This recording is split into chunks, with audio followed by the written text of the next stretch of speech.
नमः शिवाय। तो आज हम बात करेंगे हमारा 8वां ज्योतिर्लिंग नागेश्वर की, जो कि द्वारका के पास स्थित है। नागेश्वर ज्योतिर्लिंग की उत्पत्ति की पौराणिक कथा कुछ इस तरह थी कि दारुका नाम की एक प्रसिद्ध राक्षसी थी, जो पार्वती जी से वरदान प्राप्त कर अहंकार में चूर रहती थी। उसका पति दारुक महान बलशाली राक्षस था। उसने बहुत से राक्षसों को अपने साथ लेकर समाज में आतंक फैला रखा था। वह आदि शुभ कर्मों को नष्ट करता हुआ संत महात्माओं का संहार करता था। वह प्रसिद्ध धर्मनाशक राक्षस था। पश्चिम समुद्र के किनारे सभी प्रकार की संपदाओं से भरपूर 16 योजन विस्तार पर उसका एक वन था, जिसमें वह निवास करता था। दारुका जहाँ भी जाती थी, वृक्षों तथा विविध उपकरणों से सुज्जित वह वनभूमि अपने विलास के लिए साथ साथ ले जाती थी। पार्वती ने उस वन की देखभाल का दायित्व दारुका को दिया था, जो उनके वरदान के प्रभाव से उससे ही पास रहता था। उससे पीड़ित आम जनता ने महर्षि औरव के पास जाकर अपना कष्ट कहा। शरणागतों की रक्षा का धर्म पालन करते हुए महर्षि औरव ने राक्षसों को शाप दे दिया। उन्होंने कहा कि जो राक्षस इस पृथ्वी पर प्राणियों की हिंसा और यज्ञों का विनाश करेगा, उसी समय वह अपने प्राणों के हाथ धो बैठेगा। महर्षि औरव द्वारा दिए गए शाप की सूचना जब देवताओं को मालूम हुई, तब उन्होंने दुराचारी राक्षसों पर चढ़ाई कर दी। राक्षसों पर भारी संकट आ पड़ा। यदि वे युद्ध में देवताओं को मारते हैं तो शाप के कारण स्वयं मर जाएंगे, और यदि उन्हें नहीं मारते हैं तो पराजित होकर स्वयं भूखों मर जाएंगे। उस समय दारुका ने राक्षसों को सहारा दिया और भवानी के वरदान का प्रयोग करते हुए वह संपूर्ण वन को लेकर समुद्र में जा बसी। उस प्रकार राक्षसों ने धरती को छोड़ दिया और निर्भयता पूर्वक समुद्र में निवास करते हुए वहां भी प्राणियों को सताने लगे। एक बार धर्मात्मा और सदाचारी सुप्रिय नामक शिव भक्त वैश्य था।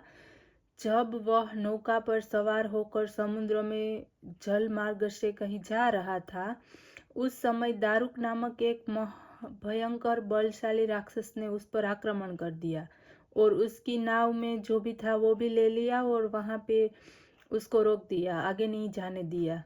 राक्षस दारुक ने सभी लोगों सहित सुप्रिय का अपहरण कर लिया और अपनी पुरी में ले जाकर उसे बंदी बना दिया। चूंकि सुप्रिय शिवजी का अनन्य भक्त था, इसलिए वह हमेशा शिवजी की आराधना में तन्मय रहता था।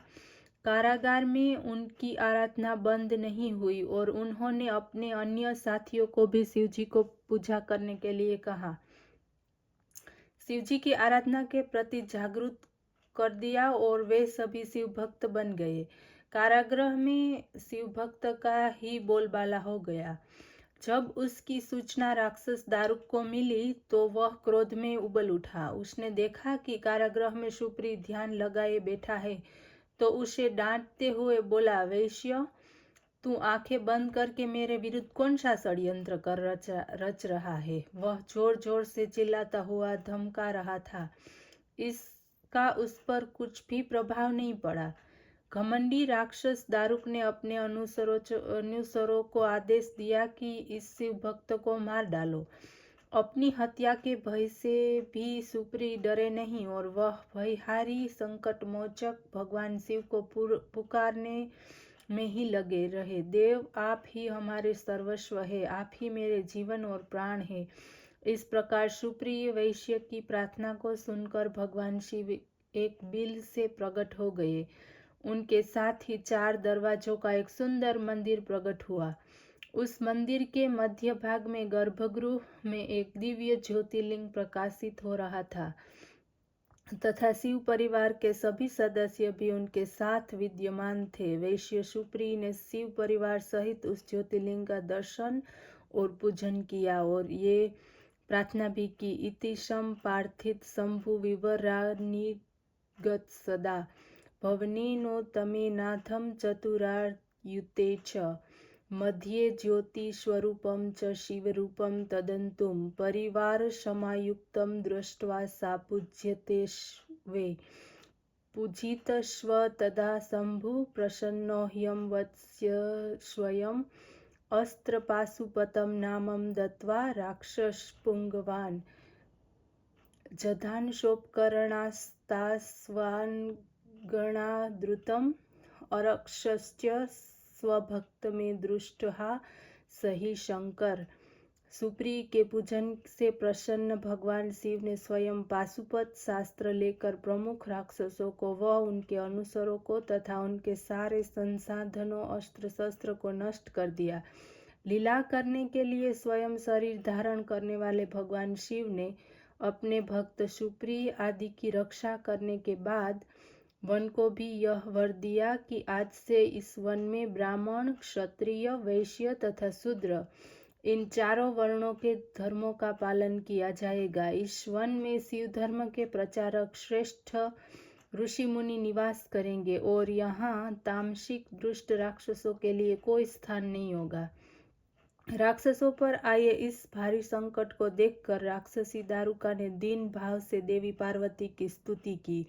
उसने प्रार्थना से प्रसन्न माता पार्वती ने पूछा, बताओ मैं तेरा कौन सा प्रिय कार्य करूं? दारुका ने कहा, माँ आप मेरे कुल की रक्षा करें। पार्वती ने उसके कुल की रक्षा का आश्वासन देते हुए भगवान शिव से कहा, नाथ आपकी कही हुई बात इस युग में अंत में सत्य होगी, तब तक यह तामसिक सृष्टि भी चलती रहे, ऐसा मेरा विचार है। माता पार्वती शिव से आग्रह करती हुई बोली कि मैं भी आपके आश्रय में रहने वाली हूँ, आपकी ही हूँ, इसलिए मेरे द्वारा दिए गए वचन को भी आप प्रमाणित करें। यह राक्षसी दारुका राक्षसियों में बलिष्ठ मेरी ही शक्ति तथा देवी है, इसलिए यह राक्षसों के राज्य का शासन करेगी। ये राक्षसों की पत्नियां अपने राक्षस पुत्रों को पैदा करेगी जो मिलजुल कर इस वन में निवास करेंगे, ऐसा मेरा विचार है। माता पार्वती के उक्त प्रकार के आग्रह को सुनकर भगवान शिव ने उनसे कहा, प्रिय तुम मेरी भी बात सुनो। मैं भक्तों का पालन तथा उनकी रक्षा के लिए प्रसन्नता पूर्वक इस वन में निवास करूंगा। जो मनुष्य वर्णाश्रम धर्म का पालन करते हुए श्रद्धा भक्ति पूर्वक मेरा दर्शन करेगा वही चक्रवर्ती राजा बनेगा। कलयुग के अंत में तथा सतयुग के प्रारंभ में महासेन का पुत्र वीरसेन राजाओं का महाराजा होगा। वह मेरा परम भक्त तथा बड़ा पराक्रमी होगा। जब वह इस वन में आकर मेरा दर्शन करेगा उसके बाद वह चक्रवर्ती सम्राट हो जाएगा। तत्पश्चात बड़ी बड़ी लीलाएं करने वाले शिव दंपति के आपस में हास्य विलास की बातें और वहीं पर स्थित हो गए। इस प्रकार शिव भक्तों के प्रिय ज्योतिर्लिंग स्वरूप भगवान शिव नागेश्वर कहलाए और पार्वती देवी भी नागेश्वरी के नाम से विख्यात हुई।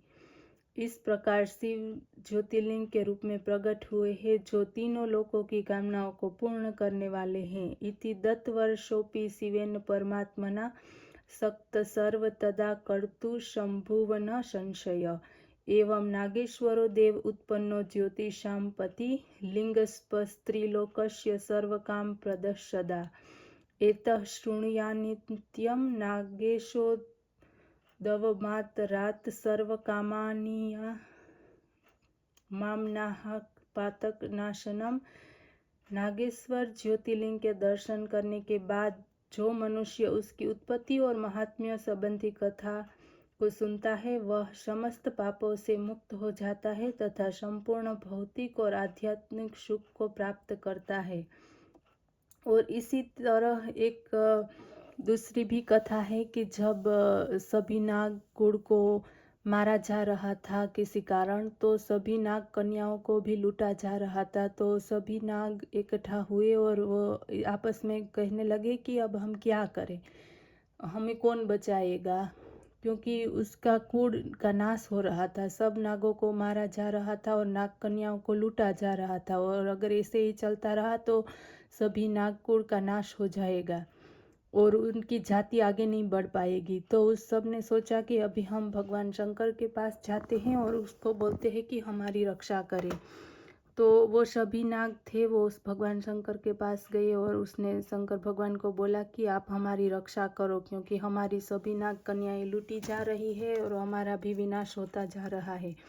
तो भगवान शंकर ने बोला कि आप जितने भी बचे हैं वो मेरे शरीर पे लेट जाए और मैं आपकी रक्षा करूँगा। तो पृथ्वी पर जितने भी सांप थे वो सब भगवान शंकर की शरीर में लपेट गए और जटाओं में, और जहीं जगह मिली वहाँ पे वो छुपा गए। और भगवान शंकर ने इसी तरह सभी नागकुल की रक्षा की। इसीलिए भगवान ने उस नागों को ऐसे रक्षा की। तो सभी नाग बोले कि आज से आप हमारे कुल देवता रहेंगे और आज से आप ही हमारे इष्ट हैं और हम आपकी ही पूजा करेंगे। और तभी जो नागेश्वर ज्योतिर्लिंग है उसकी वो दूसरी भी कथा है कि सभी नागों ने भगवान शंकर को अपने इष्ट के रूप में स्वीकारा है, इसलिए वो सब नाग ने भगवान शंकर ने सभी नागों की प्रार्थना सुनते हुए नागेश्वर ज्योतिर्लिंग के रूप में प्रसिद्ध हो गए। और इसीलिए वो गले में भी सर्प पहनते हैं, क्योंकि भगवान शिव नागकुल के रक्षक है और उसके इष्ट देव भी है, इसीलिए। ओम नमः शिवाय।